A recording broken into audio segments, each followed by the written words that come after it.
to be played with. Let's go.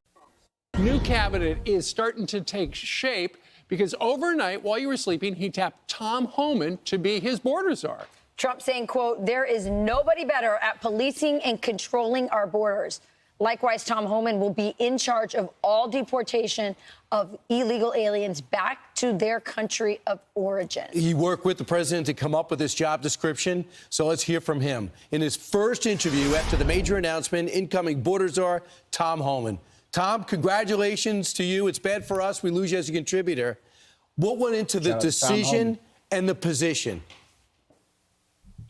Well, look, I've been on this network 4 years complaining about what this administration did to this border. I've been yelling and screaming about it, telling them what they need to do to fix it. So when the president asked me, would you come back and fix it? Of course I have to. I'd be a hypocrite if I didn't. So, look, I'm honored the president asked me to come back and help solve this national security crisis. So I'm looking forward to it. And look, I love Fox. I love the family there. But I think that the calling is clear. I got to go back and help because every morning I get up, every morning I'm pissed off about what this administration did to the most secure border in my lifetime. So I'm going to go back and do what I can to fix it. So, Tom, let's talk about the job, because you're not an amateur. You've been doing this for years. You're a beat cop. Also, you worked the border before, went over to ICE. You've done it all. What does the process look like? Because I think some people get the impression that you're shooting from your hip, but you know what you're doing here, right? Do this. So, yeah, let's see what else he has to say. Trying my kid out of retirement for this president.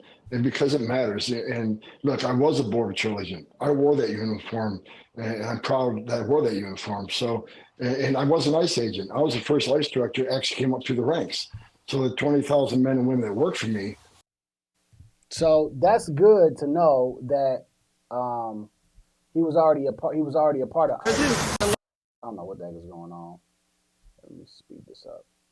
Shooting from your hip, but you know what you're doing here, right? I know exactly what I'm doing. And look, this is the second time I came out of retirement for this president.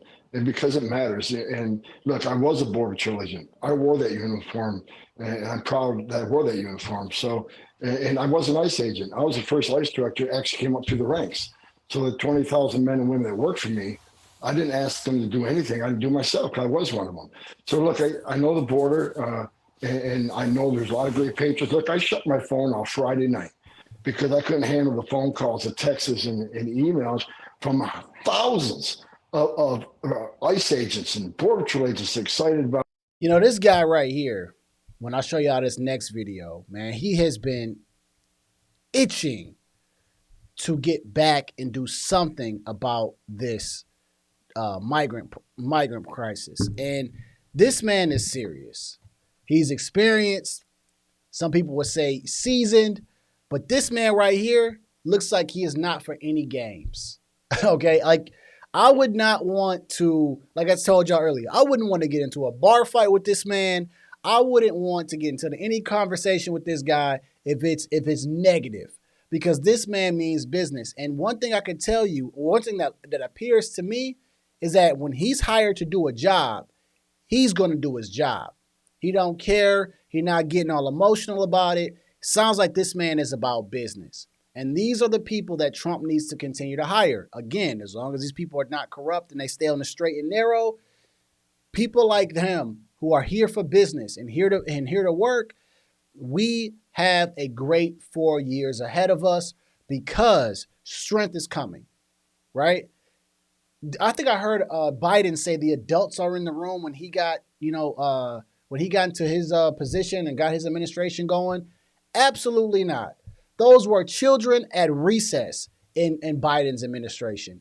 We have real men and women who are going to be joining the Trump team that are going to put some real respect on our name. We have people that are ready to fix problems. And the way that you become great in business or great in anything is you gotta fix the problems. This is exactly why the Democrats lost the election, because they didn't speak to America's problems. But I'm going to get back to my man, Tom Homan. But this guy right here is not a man you want to mess with. Not a man you want to mess with. If this was your boss and he told you something and you didn't do it, can you imagine coming back to him telling him, I didn't complete the task that you assigned me? he would rip you a whole new butthole. I wouldn't mess with this guy. Oh, the rumor I'm coming back, but more importantly than that, thousands of retired agents, retired border patrol agents, retired military that want to come in and volunteer to help this president secure the border and do the deportation operation. So I've been off the grid for 3 days just because I couldn't handle all the phone calls, and plus all the death threats rolling in. My family's not at home right now because that's starting. But that's something we're going to deal with. They're not going to bully me away. They're not going to shut me up. They're not going to make me go away. See? He talking about they sending me death threats, but we'll deal with that when we get to it. What? Sir, they talking about your family, but he said we go deal with that when we get to it. But I'm about to take care of this situation at the border. This is a real man. Can we give a round of applause in the comments, a clap or something for my man Tom Homan? If this is on the replay, still drop a clapping emoji for Tom Homan, okay? This man wants this position. This man said, I was already retired. I came out of retirement twice. He worked under Obama, and I think he worked under Trump. And now what he has seen, he's like, I can't sit back anymore. This man basically has what they call it, a yearning or earning or whatever, to come back. He's got a fire. He's like, this is bothering me every day. That's somebody that you want in that position, y'all. That's somebody you want. Let's get to the rest of it. I'm sorry, man. He getting me fired up. He seemed like he would be somebody that you probably want to work with as long as he's on your good side. This is the biggest national security vulnerability this nation has seen since 9/11. We have to fix it. And it's one of the reasons Kamala Harris lost and Donald Trump won. So Tom, you just mentioned deportations. I know during the last Trump administration, when you were there, they did have the large-scale worksite, essentially raids where they would go into a place and there would be hundreds of people who were in the country illegally. I know on 60 Minutes a couple of weeks ago you said that those would continue under Donald Trump in the next administration. What do you have planned?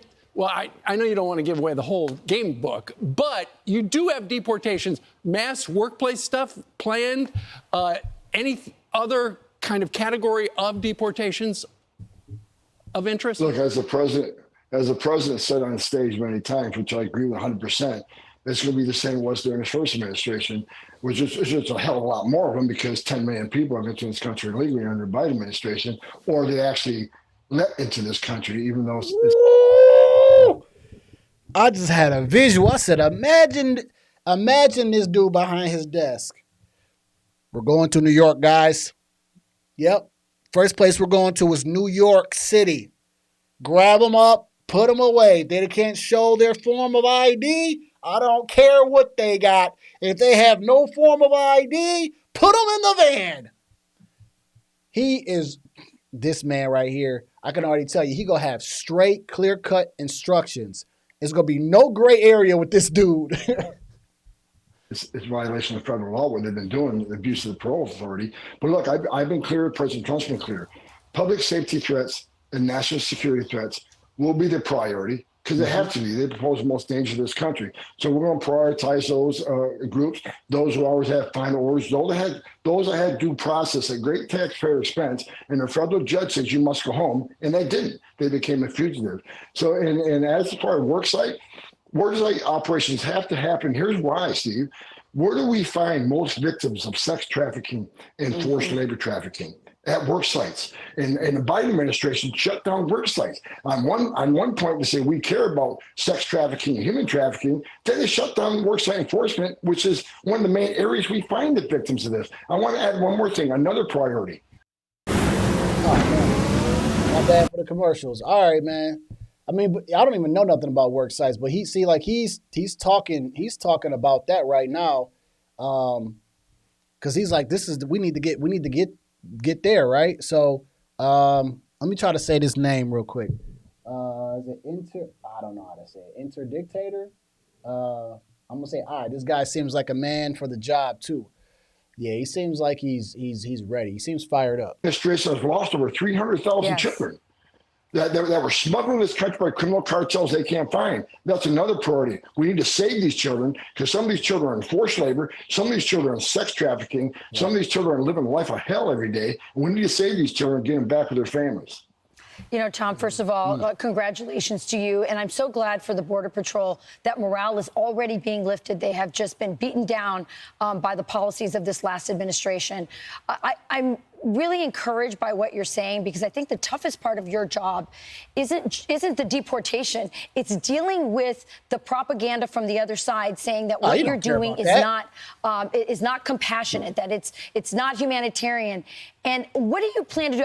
I'm glad you mentioned the 300,000 children that are missing, but how are you going to deal with those kinds of attacks? Even though you know that this open border has led to sex trafficking of children and an exponential increase of child labor, illegal child labor. Frankly, I don't care what people think about me. That's what I'm talking about. To the left. That's what I'm talking about. Yeah, we just go end it right there. We don't care.